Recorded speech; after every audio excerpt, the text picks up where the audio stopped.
오래전에 제가 청년부를 사역할 때 있었던 일인데요. 청년부에 한 형제가 있었는데 이 형제가 아주 믿음도 좋고 성격도 좋고 청년부 안에서 대인관계도 좋은 형제였어요. 신앙생활도 열심히 하고 모든 면에서 성실해 보였습니다. 청년들에게도 어느 정도 인정을 받고 있었습니다. 청년부 회장 선거가 다가오고 있었는데 전도사인 제가 볼 때도 회장을 할 만한 아주 괜찮아 보이는 형제 중에 하나였습니다. 그런데 청년부 회장 선출하는 날이었는데 이 형제는 너무도 뜻밖의 양복을 입고 그 자리에 나타난 것입니다. 아마도 이 형제는 자신이 당연히 회장에 선출될 것이라고 생각을 했었나 봐요. 그런데 투표 결과는요, 너무나 안타깝게도 이 형제가 떨어졌습니다. 그러고 나서 그 다음 주부터 이 형제는 더 이상 교회에 나오지 않고 핑계를 대고 다른 교회에 나가기 시작했습니다. 전화 연락도 안 됐어요. 자기는 너무나 당연히 회장에 뽑힐 것이라고 생각했다가 전혀 다른 사람이 뽑히고 자기는 떨어졌을 때 얼마나 창피하고 자존심이 상했겠어요, 그렇죠? 너무 창피하기도 하고 너무 실망스러워서 더 이상 교회도 못 나오는 것입니다. 물론 그래서는 안 되겠지만은요, 한때 젊었을 때는 그럴 수도 있습니다. 그런데 여러분, 그게 마지막 날 하나님 앞에서 그랬으면 얼마나 큰 낭패겠어요.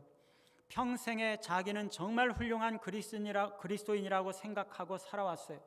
자기는 틀림없이 천국에 갈 것이라고 생각하고 평생을 살아온 것입니다. 그런데 막상 죽어서 그리스도 앞에 가서 심판을 받는데 그리스도께서 나는 너를 모른다, 내 앞에서 떠나가라, 그렇게 말씀하신다면 얼마나 큰 낭패겠어요. 사랑하는 여러분, 여러분들에게는 그런 일이 정말 없기를 바랍니다. 오늘 말씀에 보니까요, 누구든지 스스로 경건하다 생각하며 라고 말씀하고 있어요. 자기는 정말 훌륭한 신앙인이라고 생각하고 있는 거죠. 교회도 매주일마다 꼬박꼬박 잘 나가고요, 헌금도 잘하고 여러 가지 모임도 잘 나가고 신앙생활 남들이 하는 대로 잘 따라했다 이겁니다. 일반적으로 사람들이 볼 때 저 사람 착실한 그리스도인이다 이렇게 말하는 그런 모든 것 자기 다 했다는 것입니다. 그런데 뚜껑을 열고 봤더니요, 이 사람은 참된 그리스도인이 아니었다는 것입니다. 오늘 말씀 그렇게 말하고 있죠.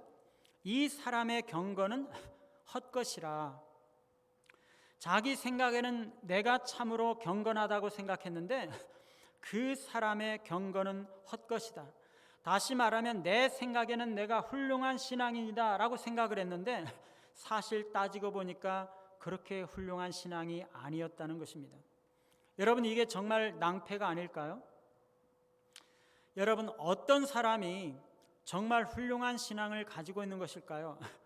오늘 말씀에는요, 참된 경건이 어떤 것인지 세 가지 기준이 나타나고 있습니다. 그 세 가지가 뭔가? 첫 번째는요, 26절에 보니까 자기 혀를 재갈 물리는 것입니다.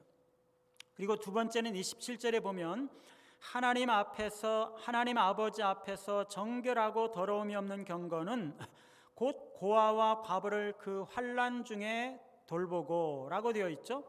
고아와 과부와 같은 가난하고 궁핍한 사람들, 어려운 사람들을 돌보는 것, 즉 긍휼과 사랑입니다. 그리고 세 번째는 바로 그 아래 보니까 또 자기를 지켜 새 속에 물들지 아니하는 그것이니라. 새 속에 물들지 않는 것, 즉 거룩함, 정결함 혹은 순결함인 것입니다. 이 세 가지가 야고보는 참된 경건의 표지 혹은 시험지라고 말씀하고 있는 것이죠. 말하자면 그 사람이 무엇을 믿는다고 고백을 하든지 그 사람의 삶 속에 이런 세 가지 요소가 나타나지 않는다면 그것은 헛된 신앙, 헛된 경건이라는 것입니다. 여러분, 어떤 사람이 정말 신앙이 좋은 경건한 사람일까요?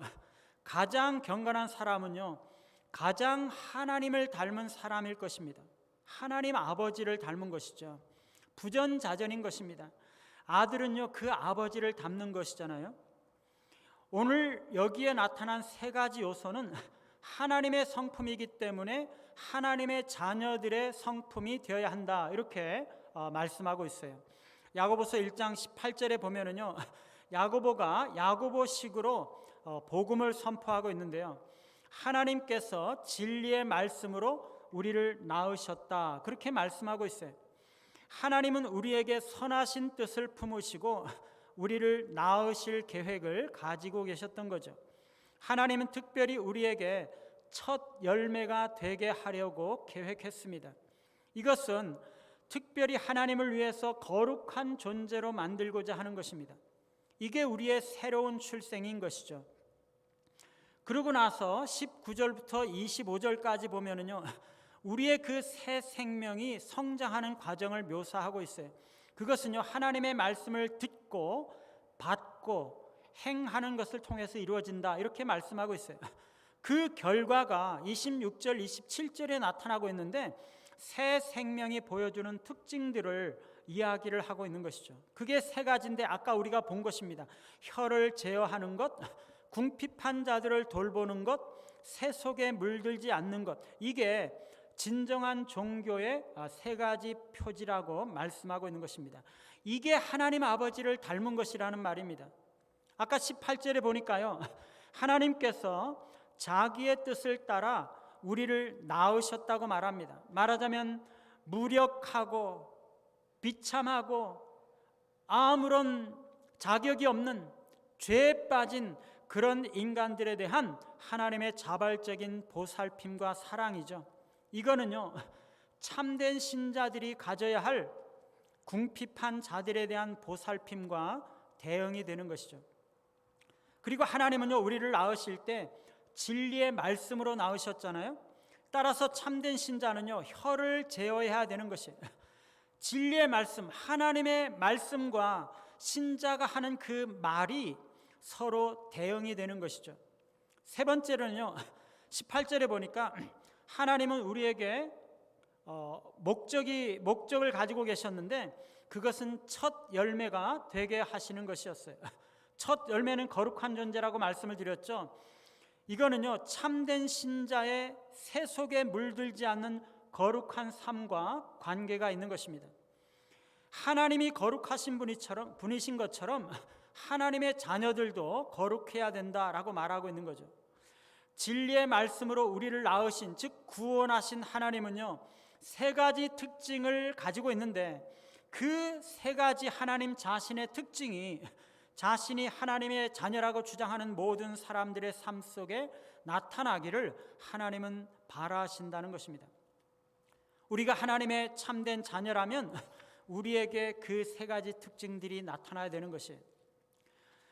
그런데 여러분, 오늘 이 두 절의 말씀은요, 야고보서의 서론인 1장 전체의 결론이면서 여기 나오는 이 세 가지 주제는 야고보서 전체 내용을 포괄하는 핵심적인 주제가 된다는 것입니다.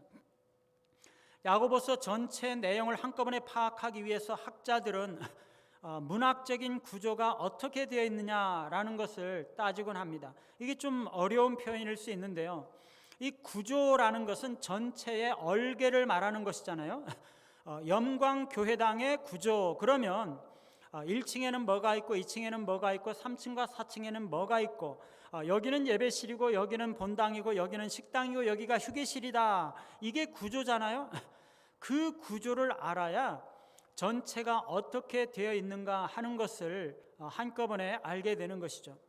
야고보서라는 이 책도요, 여기는 뭐고 여기는 뭐다, 1장은 뭐고 2장은 뭐다, 이런 것을 알아야 야고보서 전체가 뭐를 말하는지 한꺼번에 파악이 되는 것이에요.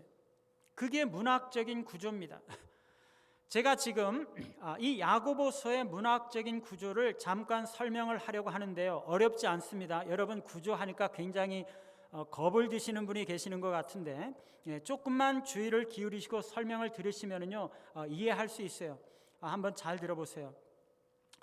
야고보서 1장은요, 야고보서의 서론입니다. 말하자면 야고보서 전체 본문에 나타난 핵심적인 주제들을 드러내는 역할을 하는 서론이 1장이라는 것이에요. 그리고 5장의 후반부, 즉 7절부터 마지막 20절까지의 내용이 결론부인데요. 여기에는 1장에 나타난 주제들을 반복을 하면서 야고보서 전체 본문에 나타난 내용을 요약하고 마무리하는 것이에요. 그러니까 지금 1장 서론과 마지막 5장 후반부가 대칭이 되겠죠. 그런데요, 1장 서론은 두 부분으로 나누어져 있어요. 말하자면 서론이 이중 서론으로 되어 있다는 것입니다. 1장 1절은 인사말이니까 빼고 2절부터 11절까지와 12절부터 마지막 27절까지 두 부분으로 나눠지는데요. 여기에도 보니까 똑같이 앞부분하고 뒷부분이 똑같은 주제들이 반복이 되고 있다는 것이에요. 여러분, 제가 새벽마다 요거를 이제 본문을 쭉 읽어 나가면서 설명을 드릴 텐데, 여러분 그거를 보시면 야, 이게 정말 신기하게 이게 서로 정말 제각지각인 것처럼 보였는데 이게 똑같은 내용들이 두 번 반복이 되고 있네, 이거를 깨달으실 거예요. 그런데요, 오늘 우리가 읽은 이 26절 27절은요 두 번째 서론의 결론 부분인데 경건의 세 가지 모습을 제시하고 있어요. 그런데 이것이 말하자면 야고보서의 본론에 나타나는 내용이라는 것입니다. 첫째가 뭡니까? 긍휼, 27절에 고아와 과부를 환난 중에서 돌보는 경건, 이거는요 2장에서 나타나고 있고요. 둘째가 혀를 제갈 먹이는 경건, 이것은 제3장에 나타나고 있습니다. 세 번째가 자기를 지켜서 새 속에 물들지 않는 경건, 이것은요 4장과 5장의 전반부, 즉 6절까지에서 나타나고 있어요. 여러분 이해가 되시겠어요? 간단하게 제가 다시 말씀드리면요 1장과 5장의 후반부가 서로 대칭이 되는 서론과 결론인데 그 중간에 2장, 3장, 4장에 세 가지 주제가 나타나고 있는데 그 세 가지 주제가 지금 1장 26절과 27절에 제시되고 있다는 것입니다. 긍휼은 2장에 나타나고 혀에 대해서는 3장에 나타나고 새 속에 물들지 않는 거룩한 삶에 대해서는 4장과 5장 첫 번째 부분에 나타나고 있다는 것이에요. 말하자면 26절과 27절은요 1장의 결론으로서 야고보서 전체의 구조가 어떻게 되어 있는가 하는 것을 말하는 열쇠와 같은 역할을 한다는 것이에요. 2장, 3장, 4장에 나타난 본론의 내용이 무언지를 이 26절, 7절이 제시하고 있다는 것이에요. 이제 이해가 되셨죠? 이 1장 26절, 27절이요 왜 이렇게 중요한가 하는 것을 여러분들이 이제 이해하셨을 거예요. 두 절이 서론 전체의 결론이면서 야고보서 전체의 내용을 제시하고 있다는 것입니다. 말하자면 야고보서는요 참된 경건으로서 세 가지 주제를 제시하고 있는데 그게 26절, 27절에 요약되어 있는 것이죠. 그래서 이 두 절은요 야고보서 전체 본문의 주제다라고도 말할 수가 있는 부분이라는 것입니다. 그래서 우리가 이 야고보가 제시하는 참된 경건의 세 가지 지표에 대해서 하나씩 살펴보겠습니다. 첫째는요 혀를 제갈 물리는 것입니다. 여기서 혀를 제갈 물린다는 것은 신앙생활하는 사람이 그의 말을 통제하는 것을 말하는 거죠. 우리 혀 안에는요 길들여지지 않은 야생동물이 있다는 것이에요. 그거를 그냥 내버려 두면은요 아주 그냥 제멋대로 날뛰고 아주 잔인하고 난폭한 짐승 같은 그런 본성을 나타낸다는 것이에요. 그래서 야생마를 길들이듯이 입에다가 재갈을 물리고 마구를 채워야 된다는 것이에요. 그래서 불평이나 악담이나 비난이나 욕설 뿐만 아니라 거짓말이나 저주, 조롱, 음담 이런 것들로 인해서 입으로 저지르는 모든 죄들을 통제한다는 것입니다. 자기는 경건한 신앙인이라고 주장하면서 이렇게 혀로 죄악된 행위들을 일삼고 있다면 그것은 위선적인 신앙이고 헛된 경건이라는 것입니다. 여러분 겉으로는 번지르르하게 종교적인 모양을 가지고 있지만 남들을 비난하고 욕하고 다른 사람들을 깎아내리고 남의 인격을 파괴하는데 날뛰는 그런 사람들이 종종 있어요. 그런 사람들은요, 자신이 하나님을 제대로 섬기고 있지 못하다는 것을 드러내고 있는 것이, 그의 경건 신앙생활은 헛것, 허탕입니다. 허탕. 자신의 입에서 통제되지 않는 말들이 튀어나오면서도 스스로 신앙생활을 나는 잘하고 있다 이렇게 생각하는 신자는 자기 마음을 속이고 있는 것이, 그의 말들은요 사실은 그가 위선적인 신앙생활을 하고 있다고 증거해 주고 있는 것이, 이런 행위는요 마음의 교만함을 드러내고 있습니다. 다른 사람을 깎아내리는 것은요 자신이 좀 더 현명하고 내가 더 의롭고 내가 더 선하다라는 것을 보이기 위한 시도예요. 다른 사람을 저주하고 비난하고 욕하는 것도 마찬가지, 내가 옳고 의롭다라는 것을 주장하려는 시도입니다. 자신들을 남에게 잘 보이고자 하는 야심이 크면 클수록 남을 비난하고 넘어뜨리는 일들을 예사로 한다는 것입니다. 자기 마음을 속인다는 것은요 위선에 중독되어 있다는 것이에요. 그렇게 되면은요 과도한 이기심에 눈이 어두워서 자신의 모습에 대해서는 실상보다 훨씬 더 좋은 것으로 곡해합니다. 그래서 자화자찬하는 사람들은요 자신들의 잘못에 대해서는 약하고 남들을 판단하고 비난하는 일들에 대해서는 거만한 태도를 가지는 것이에요. 여러분, 혀를 재갈 물리지 않는 것을 왜 헛된 경건이라고까지 말하고 있을까요? 혀, 곧 말의 문제가 그렇게도 중요한 것입니까? 네, 중요한 것입니다. 왜 그렇습니까? 첫 번째, 언어는요 삶 전체를 지배하기 때문입니다. 야고보서 3장에 보면은요 짐승말 그리고 배와 불, 이 세 가지 예를 통해서 혀를 사용해서 말을 하는 것이 우리의 삶에 얼마나 결정적인 영향을 미치는가 하는 것을 보여주고 있어요. 이 혀는요 아주 작은 지체지만 짐승 말의 그 재갈이나 배의 키나 온 세상을 태우는 불과 같이 전체를 지배한다는 것이에요. 혀의 통제가 중요한 두 번째 이유는요 아까 18절과 그리고 21절에 말씀하는 대로 하나님은 우리를 말씀으로 낳으셨기 때문이에요. 진리의 말씀으로 태어난 신자의 마음에는요 이미 하나님의 말씀이 그 마음에 심겨져 있는 것이에요. 그의 말은요 그의 마음에 심겨진 그 말씀에 따라서 움직여야 되는 것이에요. 그렇게 하면은요 그의 마음과 그의 혀와 말과 삶이 하나가 되면서 그의 심령에 새겨진 하나님의 말씀의 생명이 드러나게 되는 것입니다. 이게 구원받은 자의 바른 삶인 거죠. 세 번째 이유는요 그 혀가 마음을 바로 나타내기 때문이에요.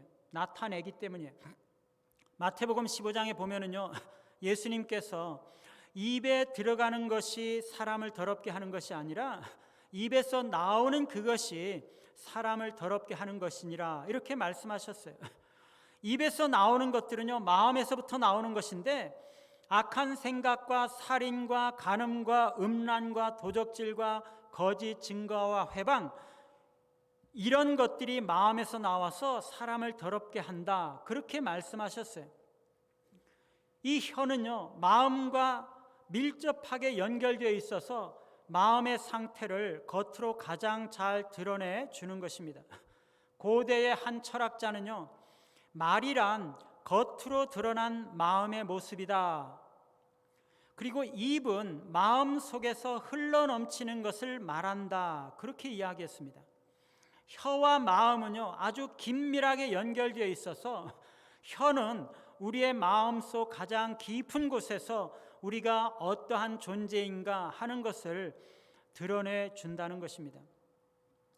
여러분, 우리가 혀를 통제해야 되는 이유는요 두 마음의 문제 때문이에요.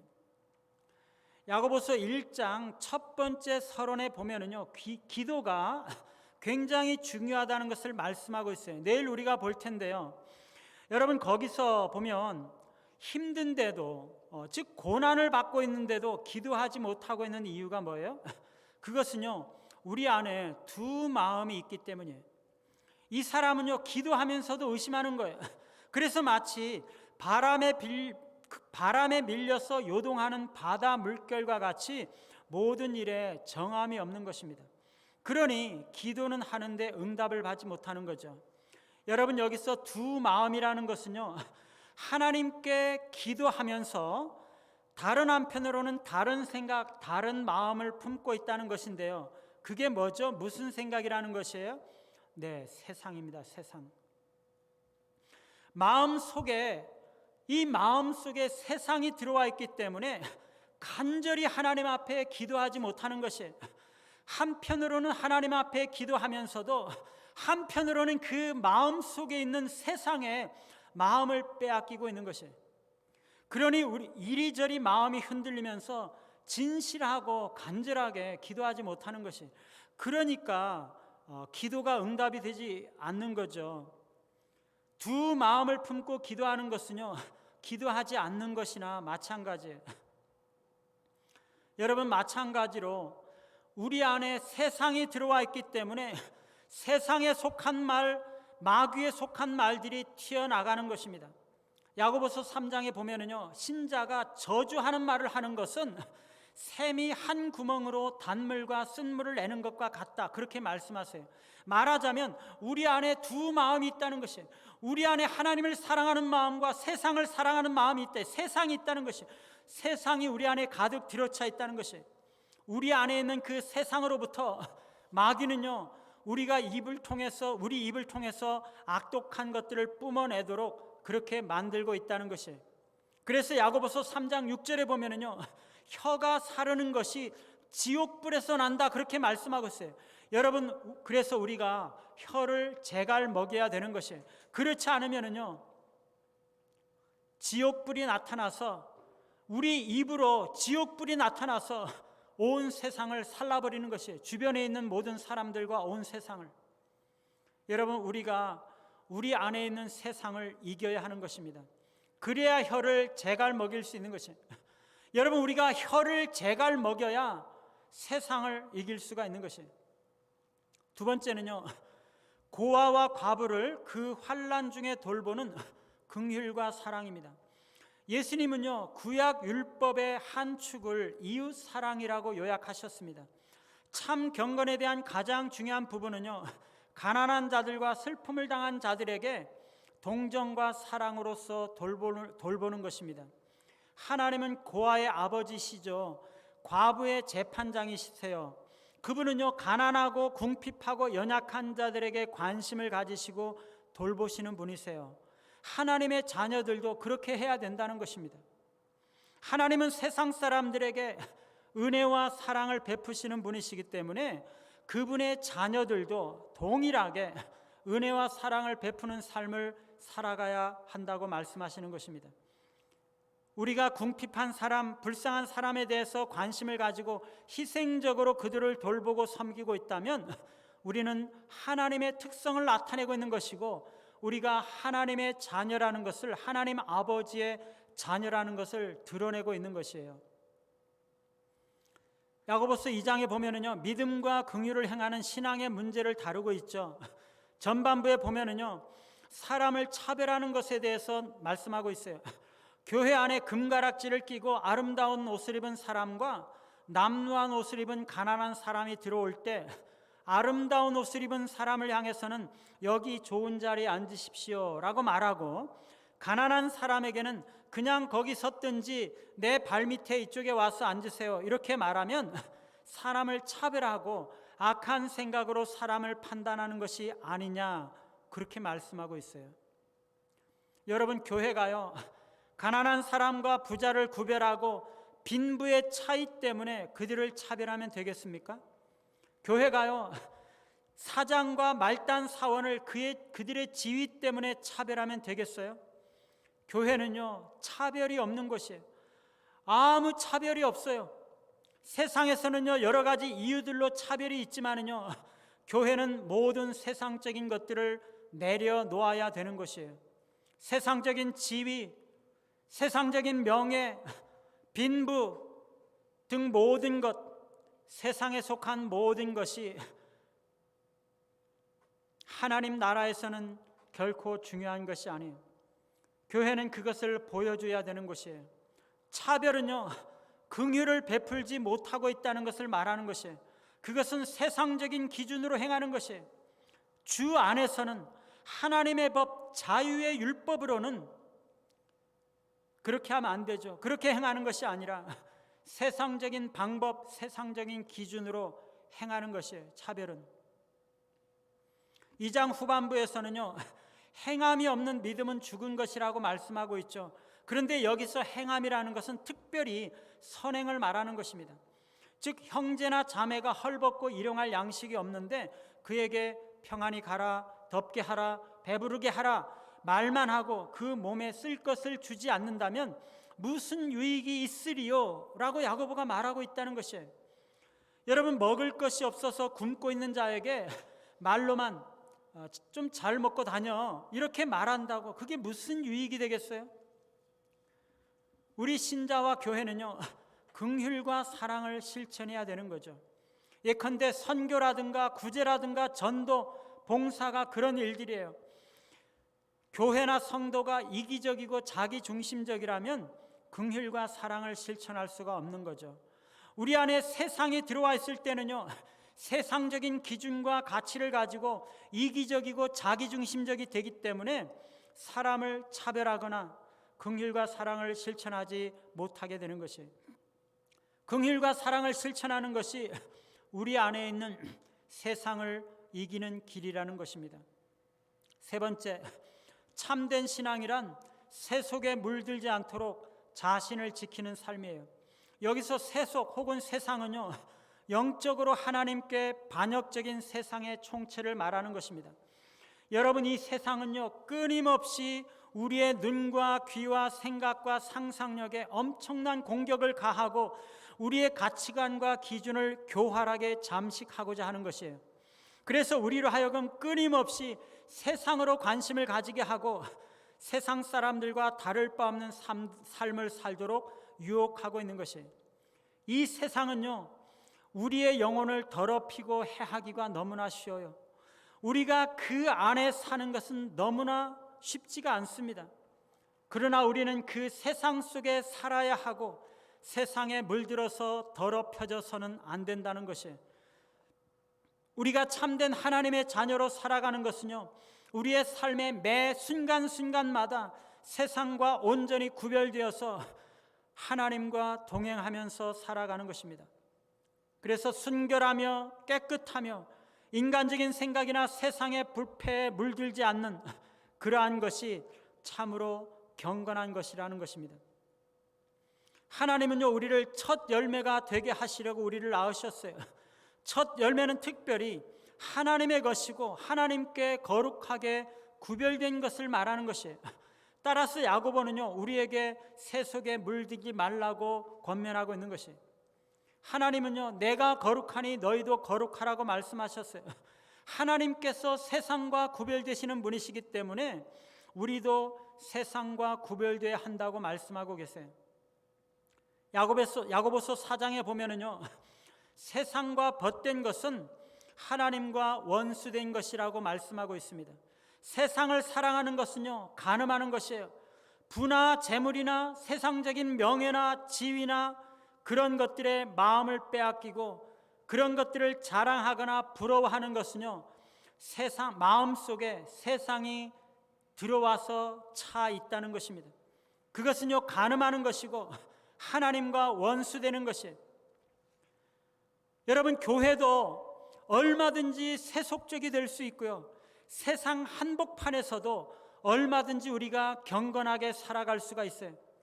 교회 안에 있든지 세상 속에 있든지 우리는 모든 더러운 것들과 거짓된 것들과 악한 것에서 우리 자신을 지킴으로 비로소 참으로 경건해진다는 것입니다. 여러분, 우리는요, 세상 사람들처럼 아등바등 살아서는 안 돼요. 사회에서나 직장에서 조금 손해보더라도 대충 넘어가는 것이 필요합니다. 직장에서 인정 못 받더라도요, 그냥 내가 할 일, 맡은 일 성실하게 하면 되는 것이, 우리는 사람들에게 인정받기 위해서 일하는 것이 아니라 하나님 앞에서 성실하게 살기 위해서 일하는 것이. 제가요 직장 다닐 때 1년 후배가 진급을 하는데 저는 떨어졌어요. 그때 정말 자존심 상하더라고요. 그 나를 떨어뜨린 사람이 그 세문안 교회 장로였는데 제가 미워했어요. 좀 마음에 안 들었어요, 정말. 혹시 여러분은요 그렇게 인정받지 못해서 섭섭해하고 억울해하고 그렇지 않으셨나요? 여러분 진급하려고 그렇게 기를 쓰고 노력하고 부장에게 잘 보이려고 그렇게 애쓸 필요가 없어요. 우리는 그저 하나님 앞에서 성실하게 살아가는 것입니다. 사랑하는 여러분, 우리는요 우리 안에 들어와 있는 세상을 이겨야 되는 것이에요. 우리가 어떻게 해야 세상을 이길 수 있습니까? 혀를 제갈 먹여야 된다는 것이에요. 그래서 우리의 입술로 마귀와 지옥에 속한 것들이 튀어나가지 않도록 해야 된다는 것이에요. 그리고 사람을 차별하지 말고 긍휼과 사랑을 베풀어야 된다는 것입니다. 뿐만 아니라 세상을 사랑하거나 세속에 물들지 않도록 우리 자신을 지켜야 된다는 것이에요. 그게 참된 경건의 표지라는 말입니다. 세상을 이김으로 하나님의 자녀로서의 참된 경건과 아름다운 향기를 나타내시는 우리 모두가 되시기를 간절히 바랍니다. 찬송가 358장 1절과 2절 하시고 우리 같이 한번 기도하는 시간 가지겠습니다.